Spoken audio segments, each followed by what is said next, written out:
Hey, welcome back. We're now doing the second Rallisport face-off, which is the Impreza versus Lancer event. We're going to be using our trusty Spec C Subaru again. Yeah. Annoyingly, the last video I did still corrupt a little bit at the end. It wasn't bad to the point where it was unwatchable, but it's still very annoying that it did that. I thought clearing the cache of clearing the extra files in the Elgato software would clear it, but obviously not. So at this point I don't really know what else to try. I mean that one could have just been a fluke.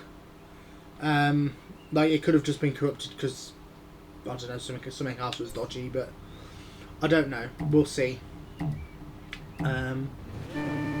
This is a very quick car, so this is probably not going to be much of a challenge, this event.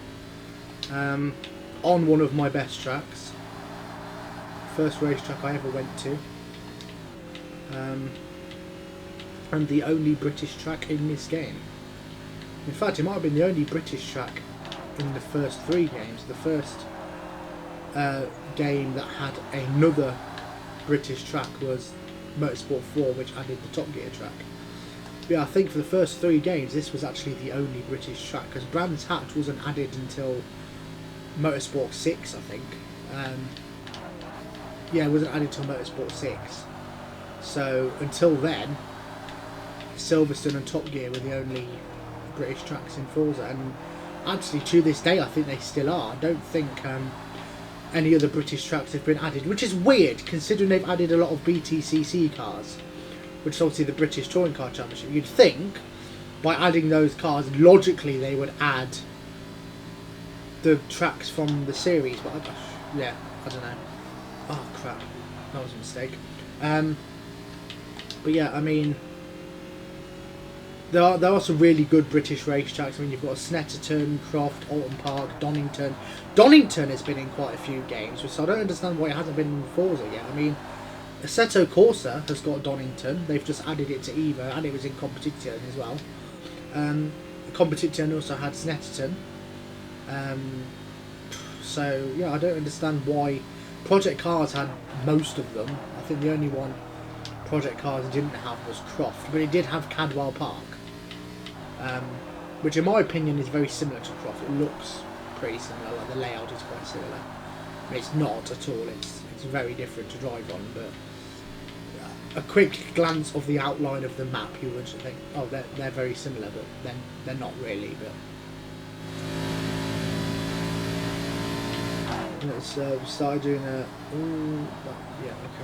we started we're starting to get 4 races in these events now. Yeah, so I mean, I haven't decided how I'm going to do it yet with like the later championships, because obviously some of them have like 8 races in, and that's going to take a good 2 hours. Well, no, it's probably going to take at least an hour to do. Well, yeah, probably will take a good 2 hours then. So yeah, I think in that situation I might have to split it. I maybe do 2 races at a time, and then do 2 more, then do 2 more, then do 2 more. I don't know.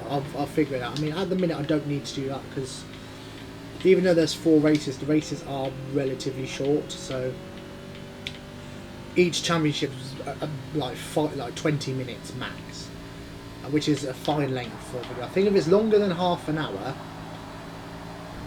that's a bit too long, I think. And personally for me, if a video is longer than half an hour, I probably won't watch the whole thing in one sitting. I know some people will, but me personally, I would really struggle to do that.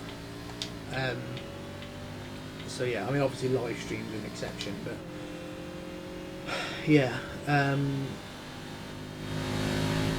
I'll figure something out. I mean, the endurance races, obviously I can't really, like, they're just one race, so I probably will do them in one sitting. But obviously it obviously depends how. I am so worried about doing them though, because I genuinely don't know how they will turn out on the recording. Based how the others have turned out. I genuinely don't know how they'll turn out. So I'm quite worried about that. But, you know, we'll wait. I won't have to do them for a while, hopefully. So, Maple Valley. Excuse me.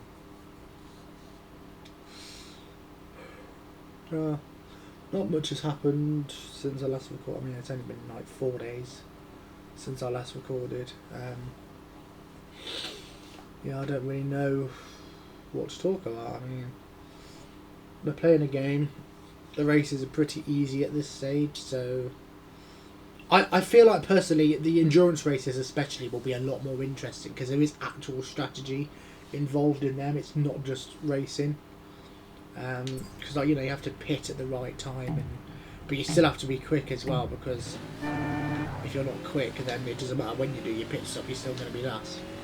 And also as well, knowing how many times you're going to have to pit and trying to work out the best course of action for, you know, like when you should pit, because as a general rule in the road cars they can usually do the whole race on two tanks. Like, yeah, so basically with the road cars you only have to fill up once, but the race cars you usually have to fill up more than once. I know the P1 class endurance race you have to fill up 3 times because it's an 8-lap race of the Nordschleife, and you have to fill up 3. You have to pit every 2. You have to pit every 2 laps to refill, because obviously the track is so fast. You're basically flat out the whole time, and in those cars as well, the LMP races, you are literally flat out more or less for the whole lap. So you might as well just drive in a straight line. Yeah, I think the GTS class endurance race you have to pit twice. Yeah. But first time I did it, I thought I could make it on 1 pit stop, but there was no, the amount of fuel I was consuming, there was no way I was going to. But usually what I do, if I just pit at even intervals, so if I only have to pit once, say there's 40 laps, I will pit on lap 20. Because that's like a perk, because then that gives me a good 20, because usually, but by doing that, I will end up being the first car to pit. But because I won't need to pit again, I will just spend the next 20 laps overtaking everyone who goes in the pits. So it works out good. But obviously, in the hardest endurance race is the classic sports one, because for some reason in the AI you're racing is the Ferrari 330, the 60s LMP one, and for some reason the AI are seriously quick in that car. I mean, I was in the Ford GT40, which theoretically should be faster, and he was about 3 to 4 seconds a lap quicker, and that was only on Laguna Seca as well, so it wasn't a long track. I mean, I did manage to hold him off, but it really was a case of defending my arse, because I knew that if he managed to overtake me, that would be it. I would never be able to catch him again unless he crashed or went in the pits again. But I think he only went in the once. So yeah. But yeah, the endurance races are a lot more interesting because obviously, like I said, there's strategy involved. Done that one. Yeah, I've unlocked a few more point-to-point races, but I haven't got a car for any of them. So I thought there's no point doing them yet until I've got the car I need. Road Atlanta, I do like this track actually. I'm quite good at this track. I like the S's. Corners 2 to 5 on the map, that's my favourite part of the track. Yeah. I don't like corner 10. Because that one, the AI always brake too late. So unless you've got a healthy gap, they will go into the back of you. I mean, obviously you can avoid it, but then you end up off the line, and there is a small chance they could actually end up overtaking you. But you'll just overtake them on the S's again because they're really slow through the S's. I mean, that's not the reason I like the S's. I don't like them because they're slow. I like them because they just flow nicely. It's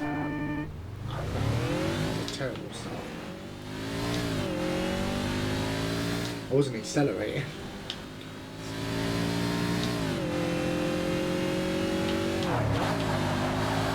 I feel like this is the... I don't know if I mentioned this before. I feel like this is the only game that accurately pulling away in a manual gearbox with a four-wheel drive car, because, you know, like as they said in Top Gear, it's very hard to get off the line quickly in a four-wheel drive manual car unless it's got launch control, or you don't mind risk blowing the clutch up, because obviously that is a big risk with four-wheel drive cars. If you get off the line quickly, it's very easy to break the clutch. So yeah, you have to. Well, you won't break it, but you'll burn it, and obviously that's not good for the clutch. So yeah, you do have to pull off quite soon. But I feel like this game, like, because obviously in the later Forza games, you've pinned the throttle, release the handbrake, and it just absolutely flies. But this game, I feel like they actually pull away quite slowly. It's very easy to. It's actually quite hard to get them off the line quickly. I feel like if you controlled the clutch yourself, it would probably be a bit easier. But yeah. Well, actually, I just tell you, you can't even control the clutch yourself in this game. Manual with clutch wasn't added until Motorsport 3, so yeah. But obviously in the later games that's true. But yeah, I feel like they've managed to replicate how a four-wheel drive car actually gets off the line.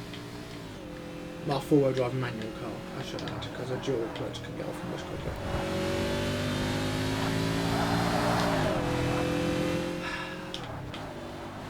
Nice track. Like the scenery's nice, and the sky's nice. Can't remember where. Is this in Georgia? I think, because the woman on Forza Motorsport 5 always tells you where the track is. Like, we're now heading to the peach state of Georgia for the road and the circuit. That was a terrible impression, but you get the gist. No, Georgia is the peach capital of the world. More peaches grown there than anywhere else on earth. You probably did know that, but I'm telling you anyway. That spoiler, I've just realised, it looks like a bloody like a skateboard. It's like sort of just a plank of wood. Like, surely that doesn't actually do anything useful. I mean, it's very doubtful. And why does it need a roof scoop? What is that cooling down exactly? And obviously the one in the engine's cooling down the intercooler, but what do roof scoops actually do? Can someone please tell me that? Because I don't understand. Because it's not to like put air in the cabin, because that car has air conditioning. So why does it need a roof scoop? I mean, obviously the rally car won't have, but Blue Mountains, the knockoff Bathurst that I used to hate but I now kind of like. I have no idea how long this video is because my screen has gone full screen, and when it does that I can't see the time. It's still recording. I can see that it's still recording, but I can't see how long we've been recording for. But I'll check after this race. Excuse me, that was very rude of me.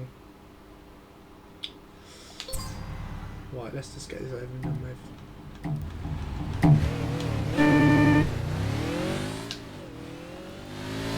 Bit of turbo lag on this car as well. Like, if you watch the turbo needle, it doesn't go up instantly, it actually goes up quite slow. I thought someone was ringing me then. Heard something, you know, the messenger ringtone. I thought I heard that. I don't know what it was I heard, but it might have been a bird. It's that time of year where the birds come out. And I mean actual birds, I don't mean women.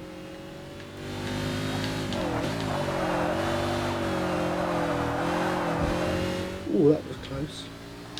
Nearly hit the wall then. Ooh. What to talk about? I don't know. I've got a brain block at the minute. I mean, there's nothing's really happened with the Citroen. I mean, I might have to get the timing chain done, not because it needs doing. Well, that's the thing. I don't know if it needs doing. There's no record of it ever being done. Like, I haven't got any paperwork to say that it's been done. And if it hasn't been done, it's about 27,000 miles overdue, which is quite a lot. I mean, it's not making any noises, no rattling or clunking or anything, so it's probably okay, but it's one of them things, like, are you better off doing it just in case? I mean, it's a lot of money to fork out, but, you know, it's one of them things, isn't it? Depends. I mean, I could get someone just to check it, but like the garage said with my last car, if they're going to check it, the amount of stuff they'd have to take off in order to check it, they'd have to charge for labour, and if they're going to charge for labour, they might as well just replace it. So yeah, I mean, I have a look. I can't see it from just under the bonnet because obviously there's like a panel that you have to take off it to get access to it, and I can't do that because I don't have the tools for it, and it looks like there's other stuff I'm going to have to take off as well. So it really is just a guessing game. If I feel it's worth doing, I might have to get a couple of quotes and just see how much it's going to be. I mean, I know chains do typically last longer than belts, but then are belts cheaper to replace? I don't know. I just don't know. So I really need to try and ask around, get some quotes. Yeah. We'll see. The only consolation I do have is at least I should be able to get the parts for it. Because the last car I had, it was quite a rare car, so not many people bought them. And the manufacturer that I had, apparently they're a bit funny about aftermarket companies making their parts. So 90% of the parts you'd have to get from the dealer, and because they know that you have to get them from them, they charge an arm and leg for them, because well, you can't get them from anywhere else, you don't have a choice. So they can charge as much as they like.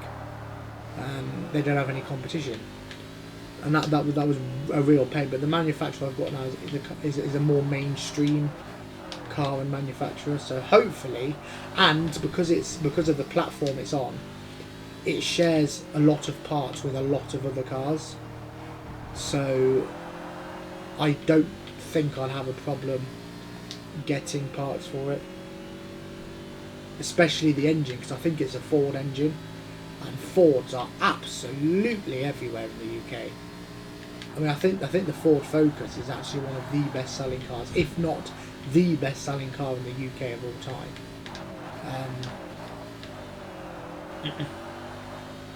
Yeah, so we'll see. Obviously, I'll update you as and when it happens. 188 credits for slightly going over the red limit. Unbelievable. It's getting dark. Or is that just a cloud? It might be a cloud, actually, like a rain cloud. We've got a 22B. Another car that unfortunately is pretty much obsolete, but it's pretty, so I do very much like the 22B.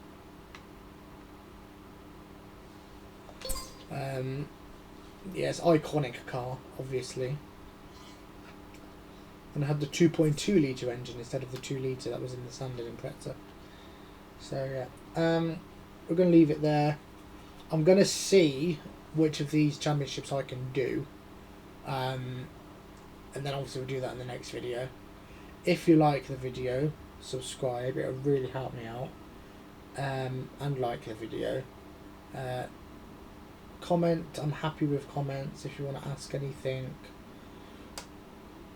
ask away. I'm easy going. Until next week, well, I will see you next week. So bye.